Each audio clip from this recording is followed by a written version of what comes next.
Ahoy everybody. It's a little after 5 in the morning, August 30th on Thursday, and we're up early to try to catch a favorable wind. We got west winds veering northwest today. Not very strong, kind of in 5 to 10 knot range, but there's not much favorable wind in the forecast to get down to Deltaville. This is basically our only window of non-southerly winds. And hopefully these winds will continue to go west tonight and might come southwest by tomorrow morning, but hopefully we'll be there, or at least most of the way there. So you got to leave when you got the wind. So right now I got the tea kettle on, making some coffee, and we're going to get going here.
Ahoy everybody!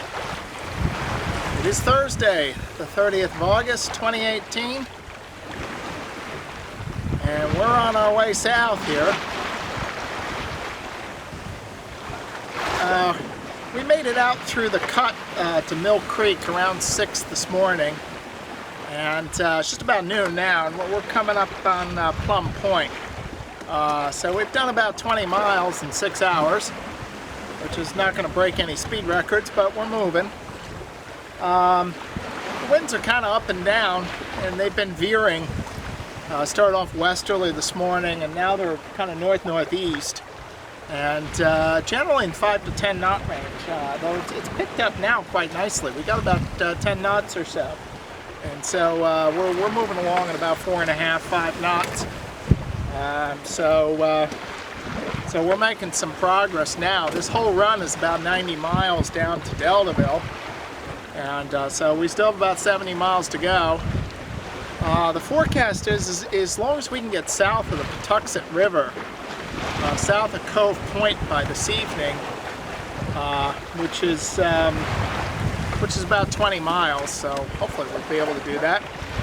We should be able to hang on to our wind, and the wind should come back westerly around 5 to 10 knots overnight, so we would be beam reaching, which wouldn't be bad. We should be able to make some pretty good time. However, we do have to watch out for thunderstorms. So that's the fly in the ointment there, weather-wise. Otherwise, it's a beautiful day. With these northerly winds, I can feel the air getting a little drier. We've had a stretch of very hot and humid weather. It's just we've really been, the past couple of days, we've been in the broiler.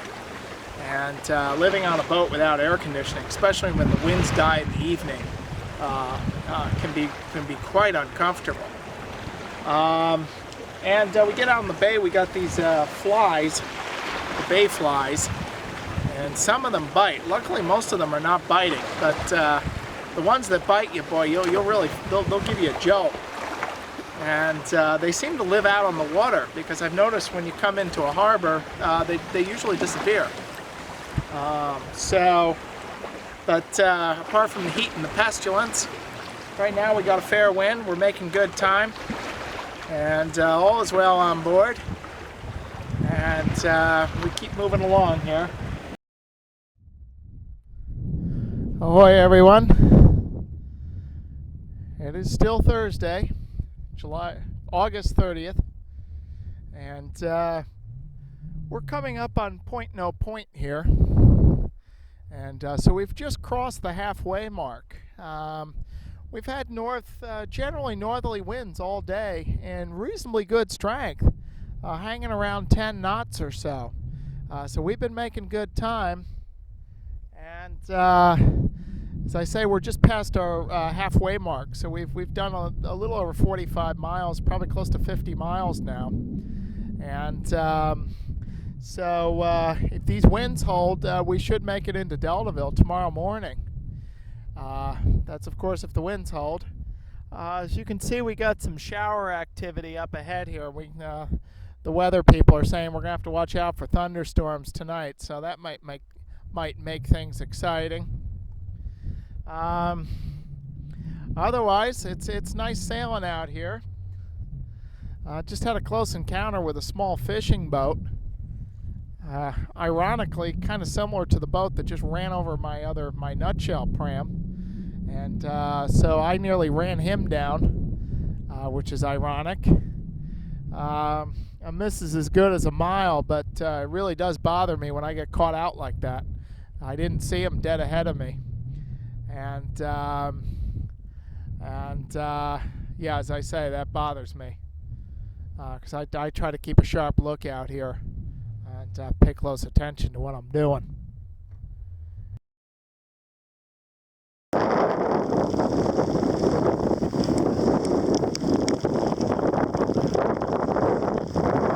Well, as you can see, the fun has arrived here. I think it's about 11:30 right now.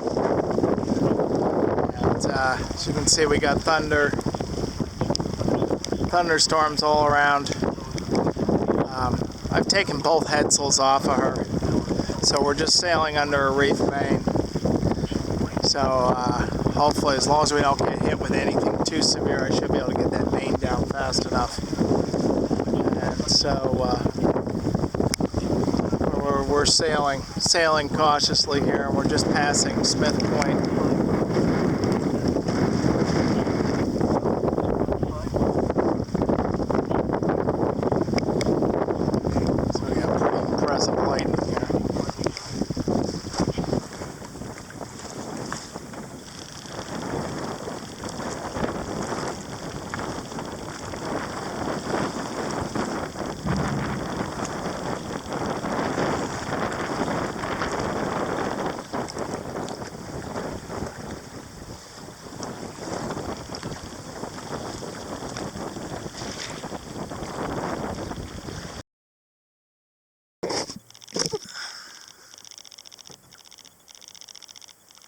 Now it's about 8 o'clock in the morning, Friday, August 31st, and we got about 5 miles to go to Deltaville, and the wind just completely quit on us here. And according to the GPS, we got about 1.8 knots of current that's taking us south. And you can see us just sliding past this red buoy up here. Well, now it is noon. Yes, 4 hours later. And we're finally starting to get these easterly winds that were forecast. But I don't want to jinx myself and get too confident yet. It is coming in from the east. We got about 3 or 4 knots of wind, and we're starting to make some progress. We got dragged several miles by that current, but it seems like the current has slacked off. Maybe it's going to start changing direction. So fingers crossed. This is supposed to gradually build during the afternoon. Not a lot, though. Up to about 5 to 8 knots by 4 o'clock or so. But that's enough to get us into Deltaville. So we ended up going into Fishing Bay the previous night, And so now this is the following day. It's around 5 in the evening, late afternoon. And we've just sailed out back around Stove Point. And now we're headed toward the entrance into Jackson Creek in Deltaville. This is a narrow Z-shaped channel. And we got a southeast wind, which is just about perfect for entering this channel. So we're just coming through the first part of the Z there, which is a downwind run. And now we're going to jibe over and come on to a close reach. And this is a pretty narrow channel, so that's why I'm kind of the proverbial cat on a hot tin roof here. Passing close by buoys and making sure the boat doesn't meander too far off course. I have to clear the staysail sheet. We're doing everything on the double here. And so we got a close reach up to the last turning point where we will once again bear away off the wind and head into the anchorage.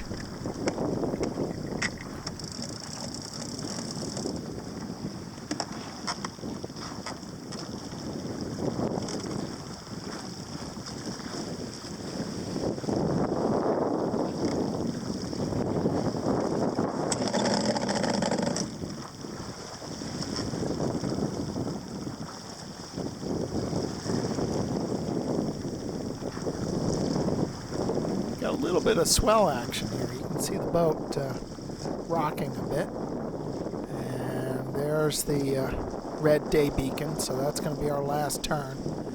And we'll head downwind into the anchorage area.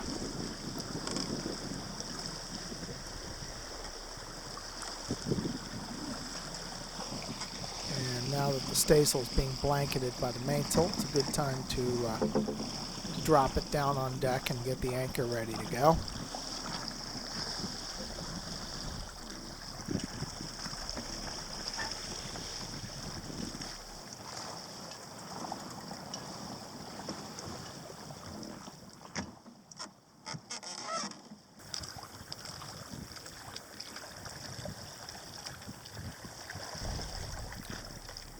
And so my first thought was to anchor astern of that ketch that's just off the port bow.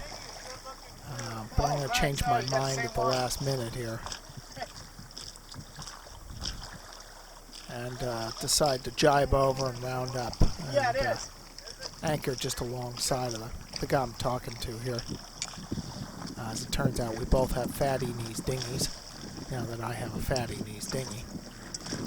So here we go. We're going to go through our jibe.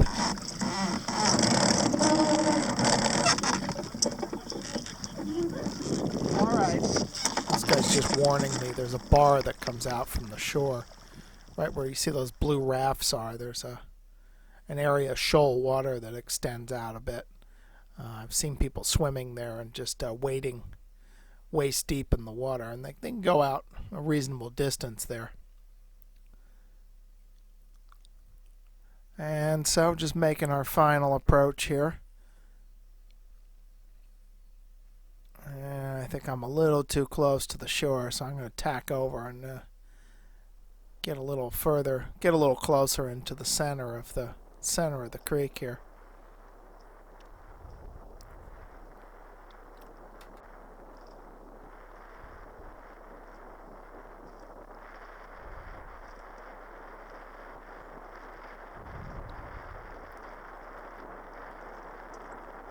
Here we go. We'll come over on the other tack. It does take some practice setting an anchor under sail, especially when you're if you're in an anchorage where there's several other boats around and you're trying to get yourself in the right spot so you're not too close to anyone. You got plenty of swinging room, and it's definitely an art, and it's one I find that you never totally master. I'm still looking around here. And one last look. It looks like this is a good spot right here. And so we're going to drop the anchor right here.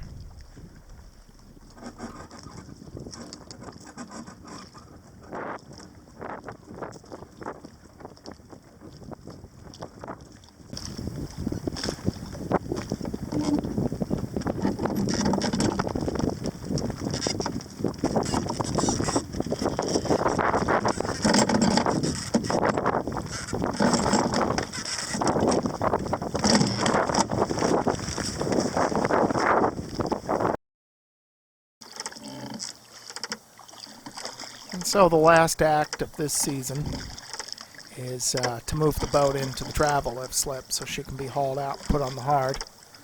And then I will commence with annual maintenance. So we got a perfectly calm morning, which was just what I was hoping for.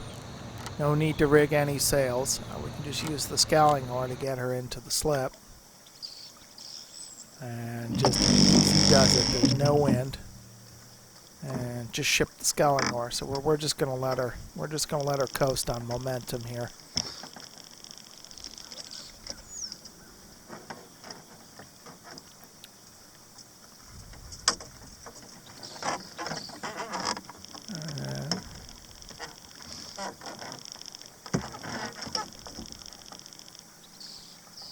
Judging my final approach here. Still looks okay. We still got some way on her.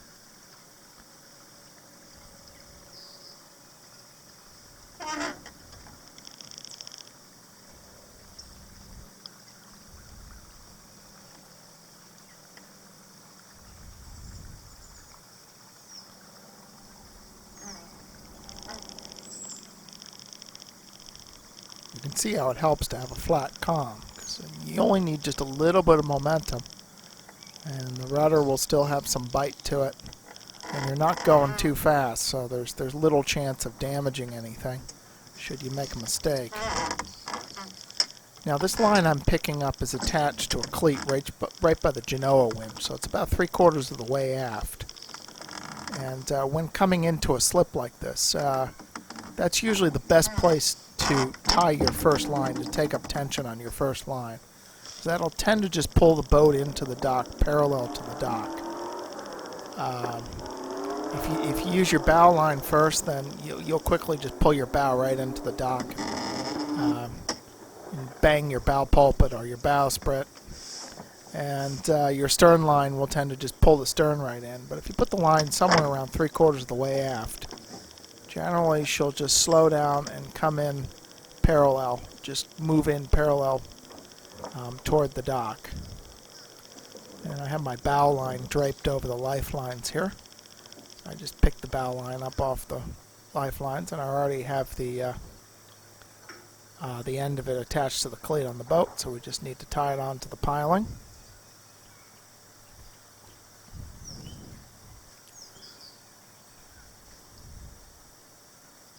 And finally, just need to tie on the stern line.